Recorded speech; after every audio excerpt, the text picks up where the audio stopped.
धीरेन्द्र शास्त्री की हिंदू यात्रा को लगा बड़ा झटका। जिस बात का डर था वही हुआ, समर्थकों में हलचल तेज। दलितों को शंकराचार्य बनाओ, दलितों के साथ रोटी बेटी का संबंध करो, दलितों को मंदिर का पुजारी बनाओ, स्वागत है। फिर आप जाति जाति करते हो, फिर कहते हो कि दलित मेरे बराबर नहीं बैठ सकता। धीरेन्द्र शास्त्री के तमाम ऐसे वीडियो भी वायरल हैं जहां धीरेन्द्र शास्त्री जी दलित से कहते हैं तू पैर मत छू, हम अपवित्र हो जाएंगे। और मध्य प्रदेश की ही घटना है, मध्य प्रदेश से ही धीरेन्द्र शास्त्री, हाँ देखिए, धीरेन्द्र शास्त्री मध्य प्रदेश से आते हैं और मध्य प्रदेश की तमाम ऐसी घटनाएं हुई हैं, दलित आदिवासी और पिछड़ों के साथ जातियां हुई, कहीं उनको मारा गया, पीटा गया, पेशाब पिलाया गया, कहीं पेशाब किया गया उनके ऊपर। तो उस पर तो धीरेन्द्र शास्त्री का कोई स्टैंड नहीं है, ना उस पर कोई बयान आता है कि भैया ये हिंदू है, हिंदुओं के साथ अत्याचार क्यों कर रहे हो। क्या पहल है? एक तरफा पहल है। जात पात की करो विदाई, बनाओ सबको शंकराचार्य। धीरेन्द्र शास्त्री में साहस है, बनाओ दलित को शंकराचार्य, बनाओ आदिवासी को शंकराचार्य, बनाओ उनको हाँ, तो पहले शंकराचार्य बना के एग्जाम्पल सेट करो ना। मीठा मीठा गप गप और कड़वा कड़वा थू थू। जब वोट लेने का नंबर आएगा, जब मुसलमानों के खिलाफ लड़ने का नंबर आएगा, जब सत्ता में काबिज होने का नंबर आएगा, तब आपको दलित और पिछड़ा याद आएगा। जी ये दलित पिछड़ा नहीं है, हिंदू है। और जब बात आएगी शंकराचार्य बनाने की, मंदिर में पुजारी बनाने की, व्यापारी बनाने की, जज बनाने की, वकील बनाने की, अफसर बनाने की, तब ये कह देंगे ये अछूत है। तो ये सब चीजें किसे आप सिखा रहे हो, किसे पट्टी पढ़ा रहे हो? 21वीं सदी चल रही है, सोशल मीडिया का जमाना है। आज का युवा संविधान के महत्व को समझ रहा है, आज का युवा सब चीजें जान रहा है। अब धीरेन्द्र शास्त्री खुद को साधु बताते हैं, और धीरेन्द्र शास्त्री का बयान देखा कि हमारी यात्रा में चल रहे लोग बड़े सयाने, आगे चले जाते हैं, चाट पकौड़ी खा जाते। 3 दिन यात्रा करी और यात्रा करके बेहोश हो गए, उन्हें ड्रिप लगाने के लिए डॉक्टर आ रहे हैं। भैया धीरेन्द्र शास्त्री जी, आपको तो ईश्वरी संदेश आते हैं, आपका तो डायरेक्ट कनेक्शन है ऊपर से, फिर 3 दिन की भी यात्रा नहीं झेल पाए। और इनका सारा ध्यान हिंदू एकता पे नहीं है, इनका सारा ध्यान ये चाट पकौड़ी के काउंटर पे कोई चाट पकौड़ी ना खा जाए। कह रहे जी हमें एक भी दोना पत्तल ना मिला खाने को। तो ये सब बातें क्या एक साधु की, हाँ तो ये क्या एक साधु की बात भाषा होनी चाहिए ऐसी? ये सब लोग साधु नहीं है, साधु के भेष में बैठे हुए व्यापारी हैं। ये अपनी अपनी दुकानें चला रहे हैं और इनको पीछे से बीजेपी और आरएसएस का सहयोग प्राप्त है। हरियाणा में बीजेपी की सरकार है, तो इसलिए ये इस तरह से माहौल को बनाने की कोशिश कर रहे हैं। जो दलित पिछड़ा है वो नौकरी ना मांग ले, तो इसलिए सनातन बना, उनका विचारों का काम ही यही है। उनसे मंदिर के झंडे दिलवाए जा रहे हैं, यात्राएं निकलवाई जाएंगी। जब नौकरी देने की बारी आएगी तो नौकरी कोई और ले जाएंगे, ईडब्ल्यूएस कोटा नौकरी ले जाएगा। आजकल आप देख रहे हो ईडब्ल्यूएस की जो मेरिट है वो पिछड़ों से भी नीचे जा रही है। ईडब्ल्यूएस की सीटें 10% के हिसाब से 200 रहेंगी, तो और 27% की जो पिछड़ों की सीटें हैं वो 100 रह जाएंगी। तो इस बात को हमारे दलित पिछड़े को भी समझना पड़ा। चुनाव में समझ में नहीं आती है चीजें, तब तो सारे हिंदू बन जाते हैं ना। तब ये बेचारे फंस जाते हैं, वो 10,000 के लालच में आ जाते हैं, कहीं ये शोभा यात्राओं के चक्कर में फंस जाते हैं। तो इस बात को हमारे दलित पिछड़े साथियों को भी समझना पड़ेगा कि जो लोकतंत्र की लड़ाई है इसका ठेका सिर्फ विपक्षी पार्टियों ने नहीं उठा रखा है। वीडियो देख रहे हैं उसमें मुसलमान ये कह रहे हैं अगर यादव वाली सीट पर अगर किसी मुसलमान को टिकट देना है तो यादव हिंदू बन जाते हैं, बीजेपी में चले जाते हैं, वो मुसलमान को वोट देना नहीं चाहते। वो भी गलत है भाई। जब आप संविधान की लड़ाई लड़ रहे हैं, कोई भी जाति हो, जैसे मुकेश सहनी का भी बयान आया था, वो ऑफिशियल है या अनऑफिशियल ये मुझे जानकारी नहीं है, वो भी ये कह रहे हैं कि जो महागठबंधन में अलायंस होना चाहिए तो जो उनकी जाति है, मल्ला जाति है, मल्लाओं का वोट यादवों को ट्रांसफर नहीं हुआ। नहीं हुआ तो ये बात आप पहले कहते। आप तो डिप्टी सीएम का जो अपना, उन्होंने कहा यादवों की डर के वजह से नहीं होता है। डर काहे का डर है? ये तो एक मीडिया का बनाया हुआ नरेशन है। मैं भी तो यादव हूं, मैं बताऊं मैंने किसका हकूक खा लिया?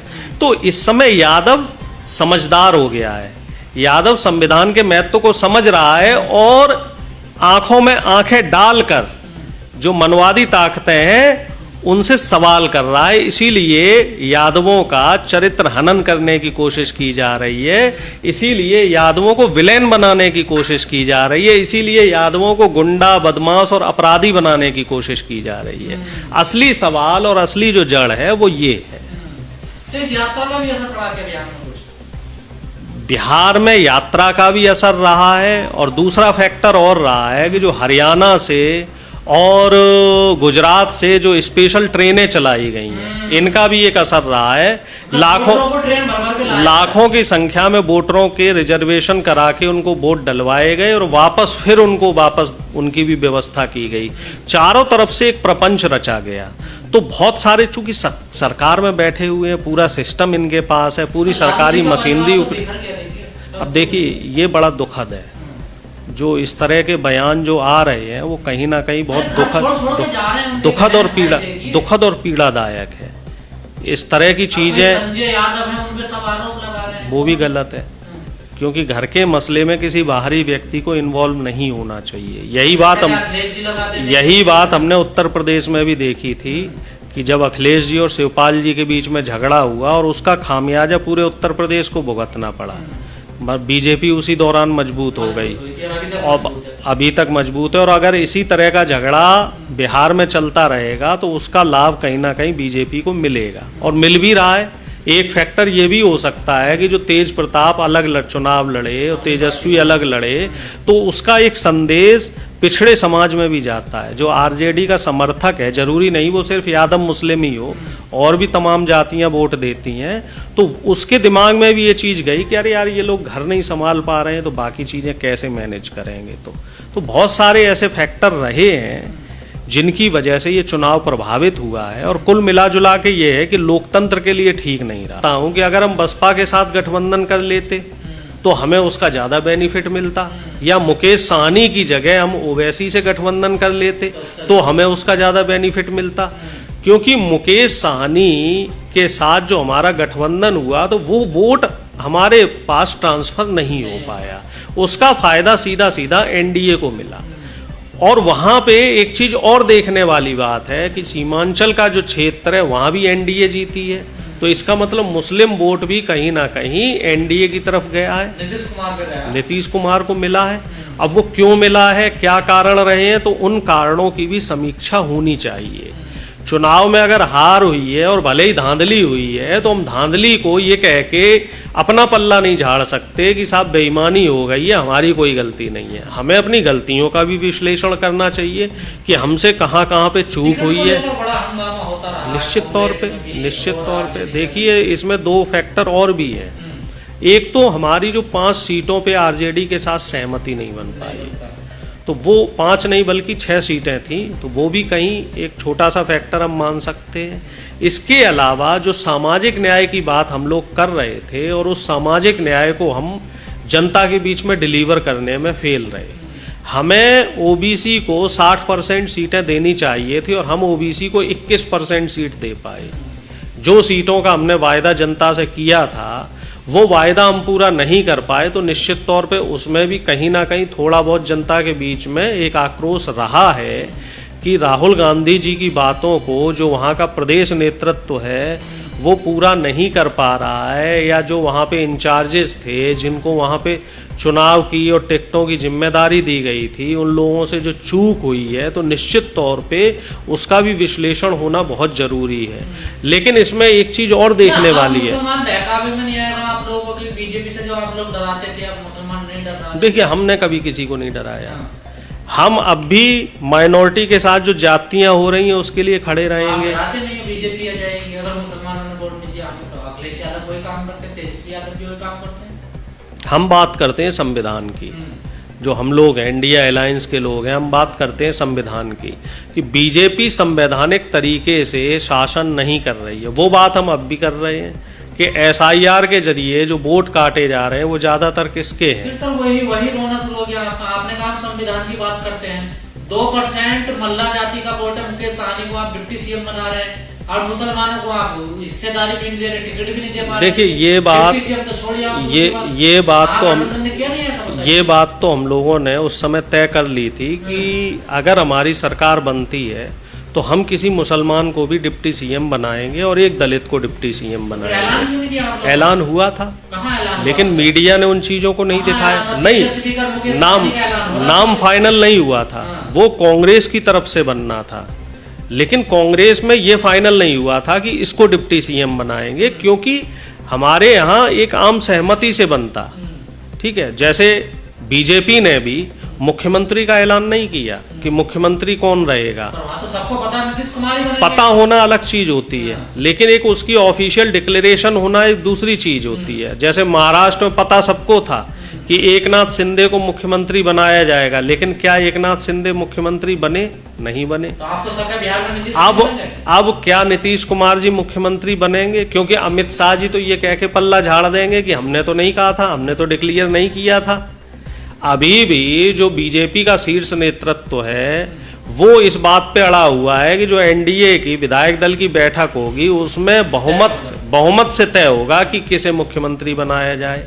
वहीं जदयू ये कह रहा है कि नीतीश कुमार के अलावा किसी और नाम पे विचार नहीं किया जाएगा। तो इसका मतलब कहीं ना कहीं वहां कॉन्फ्लिक्ट है। चिराग पासवान अलग बात कर रहे हैं, चिराग पासवान साफ साफ उस बात को लेके मुकर रहे हैं। तो ऐसा नहीं है कि हमारी जो रणनीतियां हैं, हमारी रणनीतियों में ही खामियां रही। हाँ, निश्चित तौर पे हम अगर हारे हैं तो हार का देखिए कोई माई बाप नहीं होता है, और जीत का श्रेय लेने के लिए 50 लोग आ जाते हैं। देखिए, किसी भी चुनाव का अगले चुनाव से कोई लेना देना नहीं होता, क्योंकि अभी बीच में बिहार में चुनाव, वो बंगाल में चुनाव आ रहा है, तमिलनाडु में चुनाव है, केरल में चुनाव है, असम में चुनाव है। 4 बड़े राज्य हैं जहाँ पे चुनाव है। ठीक है, इसके बाद फिर उत्तर प्रदेश में चुनाव होगा, पंजाब में होगा। तब उस समय क्या परिस्थितियां बनेंगी। और निश्चित तौर पे एक बात तो तय है कि बीजेपी ने जो ये बेईमानी और लूट खसोट करना शुरू किया है वोट चोरी के नाम पे, एसआईआर के नाम पे, बिहार के बाद से अब इनका साहस बढ़ गया है। अब ये उसको व्यापक लेवल पे करेंगे। तो क्या जंगल राज को साबित कर पाई बीजेपी और जंगल राज के से लोगों ने वोट नहीं दिया? देखिए, जंगल राज तो बीजेपी का चल रहा है। आप 50 साल पुरानी बात करो तो क्या वो बात न्याय संगत है कि 50 साल पहले क्या होता था? अब की बात करो ना, आप ये बताएं। बीजेपी के पास तो है ना, तो यूपी में कहते हैं गुंडे याद लोगों, और वहाँ बिहार में कहते हैं जंगल राज्य की। आप समझिए, कोई पिछड़ी जाति शासन करेगी, कोई दलित शासन करेगा, तो ये उनको गुंडा बताएंगे, उनका चरित्र हनन करेंगे। क्यों? क्योंकि ये लोग ये चाहते हैं कि सत्ता में हम ही लोग काबिज रहें, हम जो मनवादी व्यवस्था के लोग हैं हम ही लोग सत्ता में रहें, हमारे अलावा कोई भी व्यक्ति सत्ता में काबिज ना हो, हमारे अलावा किसी भी व्यक्ति को सत्ता में रहने का अधिकार नहीं रहना चाहिए, बाकी जो लोग हैं वो गुलामी करें। अब अनंत सिंह बीच चुनाव में अनंत सिंह के काफिले ने एक व्यक्ति की हत्या की। वो व्यक्ति पिछड़े समाज से आता है। क्या वो जंगल राज नहीं था? उसके ऊपर क्या कार्रवाई हुई और वो अनंत सिंह को चुनाव भी जिता दिया जाता है। तो ये एक क्लियर मैसेज दिया गया कि गुंडाई जो होगी वो मनवादी ताकतें, बीजेपी और आरएसएस की जो ताकतें वही गुंडाई कर सकती हैं, और उनको गुंडाई करने का लाइसेंस है, उसे जंगल राज नहीं माना जाएगा। लेकिन अगर कोई दलित और अगर कोई पिछड़ा सामाजिक न्याय की बात करेगा तो उसे आप गुंडाई बोल दोगे। हर व्यक्ति को चारपाई पे बैठने का अधिकार किसने दिया? दलित पिछड़े नेताओं ने। जो मनवादी ताकतें उनकी आंखों में आंखें डाल के अपना अधिकार छीनना किसने सिखाया? दलित और पिछड़े नेताओं ने, मान्यवर कांसीराम जी ने, बहन मायावती जी ने, लालू जी ने, मुलायम जी ने, और जो तमाम नेता रहे हैं इन लोगों ने। तो इन लोगों को ये क्या कहेंगे? गुंडे बदमाश कहेंगे। क्यों? क्योंकि वो सत्ता उनकी गोद से, उनकी जेब से छीन कर लेके आ गए। तो फिर बनाओ भैया शंकराचार्य। साहब, आप तो सामाजिक न्याय की बात करते हैं हमेशा, ईमानदार से बताइए, क्या बिहार में तेजस्वी यादव या यूपी में अखिलेश यादव बीजेपी को हरा पाएंगे? देखिए, अगर ईमानदारी से चुनाव होता है तो निश्चित तौर पे हरा पाएंगे। ईमानदारी से नहीं हो रहा। ये चुनाव ईमानदारी से नहीं है, ये पूरा का पूरा सिस्टम कैप्चर किया हुआ है, पूरा का पूरा सिस्टम हाईजैक किया हुआ है। और इस बात को आम जनता को भी समझना पड़ेगा, क्योंकि नुकसान उनका भी है। नुकसान सिर्फ विपक्ष का नहीं है कि हम सत्ता में नहीं है तो हमारा नुकसान हो रहा है, नुकसान जनता का भी है, क्योंकि सरकारों का लगातार बदलते रहना भी बहुत जरूरी है। गठबंधन का भी तो नहीं बदल पड़ा ना, स्ट्रक्चर ये बनाते हैं, कुछ पार्टियों को छोड़ देते हैं, उनको इग्नोर कर देते हैं, वो भी तो कहीं ना कहीं समस्या। मैं आपसे फिर कह रहा हूँ कि हार के तो कई कारण निकल आते हैं, और जब यही फैक्टर जीत जाता तब हम कहते हैं कि भैया ये हमारा कॉम्बिनेशन बहुत अच्छा रहा। अब लोकसभा चुनाव में भी तो यही फैक्टर था, हमने अच्छे प्रदर्शन किया। पर आपके नेता विदेश बहुत जाते हैं, इस पे भी बड़ा सवाल होता है। मोदी जी तो भूटान भाग गए उसी दिन, जिस दिन दिल्ली में बम की जो घटना हुई लाल किले पे, उसके अगले दिन मोदी जी भूटान चले गए। आपके नेता तो वैसे चले जाते हैं। वो भूटान चले गए, वो चर्चा का विषय नहीं बनता है। लेकिन विपक्ष का कोई नेता वो अगर विदेश चला जाता है तो वो चर्चा का विषय बन जाता है। बीजेपी तो संघर्ष कर रहा है। नहीं तो संघर्ष कर रहा है, ये तो वही बात हो गई जैसे किसान आंदोलन में किसान पिज्जा नहीं खा सकता, तो वैसे ही जो विपक्ष का नेता वो विदेश नहीं जा सकता। विदेश तो सिर्फ साफ सत्ताधारी दल के लोग ही जाएंगे। जो सब लोगों को आजादी है, सब लोगों को आजादी है, सब लोग विदेश जाएं, देश में घूमें, सबको आजादी है, क्योंकि देश में संविधान है तो हर व्यक्ति की एक व्यक्तिगत जीवन भी है। और मैं ये मान के चलता हूं कि किसी भी व्यक्ति के व्यक्तिगत जीवन में नहीं झांकना चाहिए।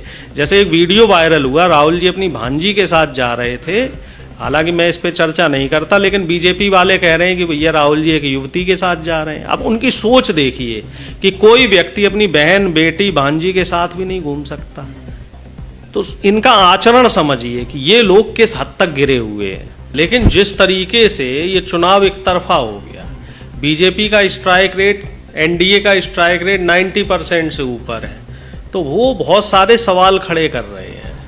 जो सवाल जो है वो जनता को भी जानना जरूरी है। और जनता के बीच में एक चीज ये भी आ रही है कि जो वोट विपक्ष में, जो एंटी इनकम्बेंसी 20 साल की है, तो आखिर वो जो वोट डाला गया तो वो वोट कहाँ चला गया। कई चीज़ें ऐसी हैं जो चुनाव आयोग और एनडीए सरकार दोनों को संदेह के घेरे में खड़ा करती है। अब उनको हम सिलसिलेवार समझते हैं। पहली बात तो ये है कि जब चुनाव का डिक्लेरेशन हुआ तो ज्ञानेश कुमार ने कहा कि बिहार में कुल वोटर 7.42 करोड़ है, और अब जब दोनों फेज के चुनाव हो गए तो अब ज्ञानेश कुमार कह रहे हैं कि बिहार में कुल वोटर 7.45 करोड़ है। तो आचार संहिता लगने के बाद ये 3 लाख वोटर कैसे बढ़ गए, पहला सवाल। दूसरा सवाल ये है कि एसआईआर के जरिए जो 68 लाख वोटों का हेरा फेरी हुई है, उसका सीधा सीधा जो बेनिफिट है वो एनडीए को होता हुआ दिखा है।